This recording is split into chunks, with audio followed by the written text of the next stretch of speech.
सचिवालय conference hall में बैठक आयोजित की गई। सीएम भजनलाल शर्मा की अध्यक्षता में यह बैठक हुई। राजस्थान के एक्शन प्लान और रोड मैप को लेकर चर्चा हुई। इस बैठक में नई सरकार में योजनाओं के क्रियान्वयन को लेकर मूल मंत्र दिया गया। पीएम मोदी की योजनाओं की बेहतर सर्विस डिलीवरी और मॉनिटरिंग के जरिए पहुंचाने का मूल मंत्र दिया है। बीजेपी के संकल्प पत्र को लागू कर आमजन को ज्यादा से ज्यादा फायदा दिलाने संबंधी निर्देश भी दिए गए। इस बैठक में मुख्य सचिव, अतिरिक्त मुख्य सचिव, प्रमुख सचिव सहित सचिव स्तर के अधिकारी शामिल रहे।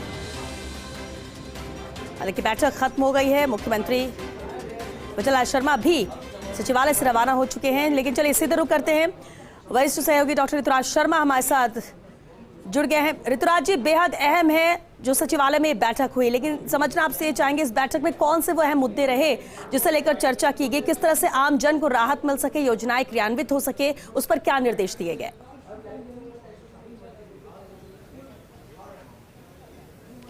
देखिए, इस बैठक में सबसे जो जोर दिया गया वो मुख्य तौर पर बीजेपी जो संकल्प पत्र है उसको लागू किस रूप में किया जाए और आम जनता को उन योजनाओं की क्रियान्विति आम जनता में प्रभावी ढंग से हो, इसको लेकर जोर दिया गया। और इसको लेकर ब्यूरोक्रेसी को मूल मंत्र दिया गया कि अपनी सर्विस डिलीवरी है वो बेहतर की जाए और मॉनिटरिंग यहाँ पर बेहतर ढंग से की जाए ताकि आम जनता को वो असर पता चले। क्योंकि श्वेता, हम जानते हैं कि लोकसभा चुनाव की तैयारी के रूप में ये तमाम चीज़ें अब देखी जा रही हैं और लोकसभा चुनाव की तैयारी के रूप में ही ये तमाम एक के बाद एक जो सिलसिलेवार जो भी घटनाएं हैं, ये जो भी गतिविधियां हैं वो होनी हैं।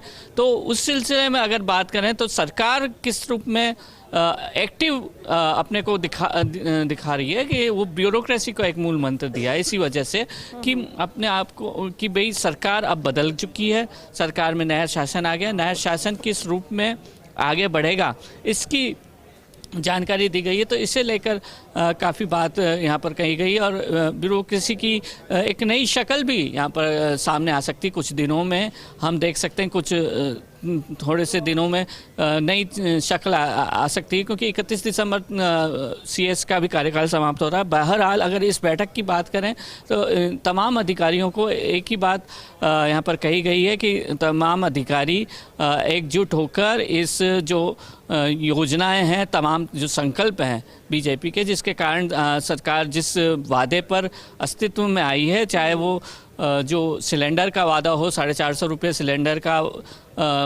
घोषणा पत्र में संकल्प लिया हो, चाहे वो जो पेपर लीक की घटनाएं रोकने के लिए बात कही गई हो, चाहे गैंगस्टर और अन्य तरह की जो घटनाएं हैं, आपराधिक गतिविधि और शांति व्यवस्था कानून का राज कायम करने के को लेकर जो घटनाएं, ये तमाम चीज़ें कही गई हों। इन तमाम बातों को लेकर सतर्क रहें और सतर्क रहते हुए प्रोएक्टिव ढंग से यहाँ पर काम करने के लिए कहा गया है कि प्रोएक्टिव रूप में ब्यूरोक्रेसी नज़र आए कि वह न सिर्फ उन सूचनाओं को, उन चीज़ों को, उन गतिविधियों को पहले से भांपे, वरन उस पर तुरंत एक्शन भी ले। जिस तरह की अभी तक जो जानकारी सामने आई कि वो पूरी मॉनिटरिंग करने के लिए कहा गया है और एक एक विभाग को ये बताया गया है कि इन अधिकारियों को कि तालमेल के साथ किस तरह से काम करें, क्योंकि एक विभाग की सूचना दूसरे विभाग के लिए बहुत उपयोगी साबित होती है और उसमें वो प्रोएक्टिव रूप से किस रूप में काम करें। बहरहाल हमारे साथ ऐश्वर्य प्रधान हैं जो कि इस पूरे मामले पर नज़र बनाए हुए हैं, उनसे बात करेंगे कि किस रूप में ये तमाम निर्देश दिए गए आज ब्यूरोक्रेसी को, पहली ब्यूरोक्रेसी के साथ बैठे। देखिए, इस वक्त की सबसे बड़ी खबर यह है कि मुख्यमंत्री भजनलाल शर्मा जो हैं, उन्होंने महत्वपूर्ण बात ये बोली कि विज़न जो है वो 25 साल का लेकर चले, ऐसा नहीं शॉर्ट टर्म। अब हमें 25 साल बाद राजस्थान को कहाँ ले जाना, ये बात देखें। 100 दिन की कार्य योजना है, उसे तैयार कर लें। 100 दिन, 100 डेज में बेहतर से बेहतर क्या किया जाए। भारतीय जनता पार्टी ने जो संकल्प पत्र जारी किया था, उस चुनावी संकल्प पत्र को अच्छे से पढ़ ले, उसे दिमाग में बिठा लें, उसे अक्षरशः उसकी पालना होनी चाहिए। एक महत्वपूर्ण बात उन्होंने कही कि विनम्रता के साथ वो एक चीज़ बोले कि आप सभी लोग भाग्यशाली हो कि आपको जनता की सेवा करने का यहाँ सचिवालय में मौका मिला है। लाखों लोगों में, करोड़ों लाखों लोगों में किसी एक व्यक्ति को ये महत्वपूर्ण पद मिलता है जो यहाँ पर बैठे हैं, और हर राजस्थान की जनता आप लोगों की तरफ उम्मीद की तरह देखती है, उम्मीद के साथ देखती है। तो आप उनकी उम्मीदों पर खरा कैसे उतरें, ये बात बोली। एक उन्होंने कहा कि भ्रष्टाचार है, उसके लिए आप सोच कर रख लेना कि ज़ीरो टॉलरेंस होगा, यदि भ्रष्टाचार जैसी कोई भी शिकायत मिलती है तो एक्शन होगा। मुझे कोई किसी के साथ ऐसा नहीं कि पूर्वाग्रह से भारतीय जनता पार्टी की सरकार में कोई किसी से पूर्वाग्रह से ग्रस्त हो, ऐसा कुछ भी नहीं है। कि हमारा फोकस ये है कि प्रधानमंत्री मोदी की केंद्र की योजनाएं हैं वो भी धरातल पर बेहतर तरीके से हों, जो अभी एक अभियान चल रहा है वो, उसके साथ 100 दिन की कार्य योजना तैयार हो जाए। अपराध को लेकर भी उन्होंने ख़ास तौर पर कहा कि कानून व्यवस्था जो है उसको किस तरीके से बनाए रखना है, कानून व्यवस्था दुरुस्त कैसे रखनी है, इसको लेकर भी आप प्लान तैयार कर लें। ब्यूरोक्रेसी की ये जो मीटिंग थी ये लंबी नहीं ली उन्होंने, शॉर्ट में ली, लेकिन ये 1.5 घंटे का समय जो है ये बहुत सही लगा। अधिकारियों ने जब बैठक के बाद हम लोगों ने सामान्य तौर पर अधिकारियों से बातचीत करने की कोशिश की तो वो खुश दिखाई दिए।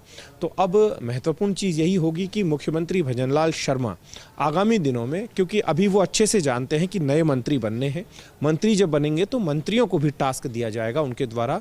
अब एक और मैं जानकारी आपको दे दूं डॉक्टर ऋतुराज, कि करणपुर का उपचुनाव भी सामने आ रहा है, लोकसभा चुनाव भी सामने आ रहे हैं, विधानसभा भी सामने आ रही है। तो बहुत सारी चुनौतियां मुख्यमंत्री के सामने है, लेकिन मुख्यमंत्री ने अपना विजन साफ कर दिया। उन्होंने कह दिया कि आपको 25 लॉन्ग टर्म का प्लान भी सोचना है, राजस्थान लंबे समय तक राजस्थान में बहबूदी रहे। मैसेज यही था, 25 साल की जो बात कही। तो दूसरी तरफ 100 दिन की कार्य योजना को लेकर बातचीत हो गई।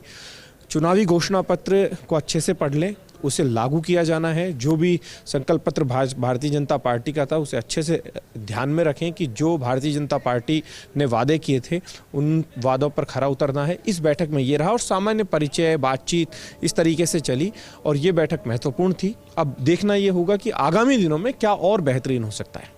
तो जैसा कि ऐश्वर्य प्रधान ने बताया, एक अहम सवाल ये भी है कि जिससे सभी ऐश्वर्य ने बताया भी कि 25 साल का विजन लेके तो चल रहा है, लेकिन साथ ही साथ 100 दिनों की कार्य योजना भी है।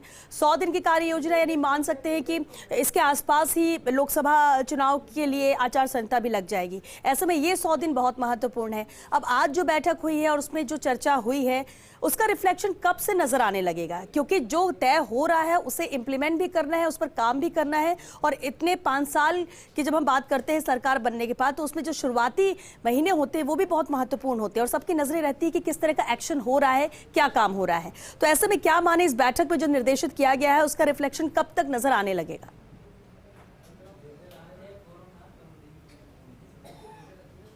देखिए, कोई भी जो सत्ता का नया ढांचा तैयार होता है उसमें मूल बातें ये सामने आती हैं कि लघु अवधि की कार्य योजना बनाई जाए, जैसा कि अभी 100 दिन की कार्य योजना बनाने के लिए कहा। उस 100 दिन की कार्य योजना में भाजपा के संकल्पों को किस रूप में लागू, इस रूप में किया जाए कि आम जनता में असर हो उन 90 दिनों 100 दिनों में। और उस मैंडेट को लेकर आगे लोकसभा चुनाव में चूंकि सरकार जाना चाहेगी, भाजपा जाना ही चाहेगी, उसके लिए तो ये लघु अवधि की कार्य योजना और दीर्घ अवधि की कार्य योजना ब्यूरोक्रेसी के लिए वो इस रूप में कि ब्यूरोक्रेसी का कॉन्सेप्ट क्लियर हो कि किस रोड मैप पर उसे आगे बढ़ना है और ब्यूरोक्रेसी भी खुद प्रोएक्टिव होकर आगे बताए कि वो किस रूप में अपना विजन, जो नई सरकार का विजन है वो आम जनता तक पहुंचाना चाहती है, ताकि जो प्रदेश में बहबूदी बनी रहे, जो आगे 25 साल के आगे की जो बात है वो विजन नए रूप में सामने आए, जिससे कि एक संदेश जाए कि आम जनता में कि अब नई सरकार ने काम करना शुरू कर दिया है। नई सरकार जो है अभी केवल इसी अवधि की, शॉर्ट टर्म अवधि के लिए ही नहीं सोच रही, लघु अवधि के लिए ही नहीं सोच रही, बल्कि एक व्यापक स्तर पर व्यापक विजन रखते हुए आम जनता के लिए सरकार चल रही है। विजन को इम्प्लीमेंट करना ही बड़ा टास्क यहाँ पर सरकार के लिए है। बहुत शुक्रिया।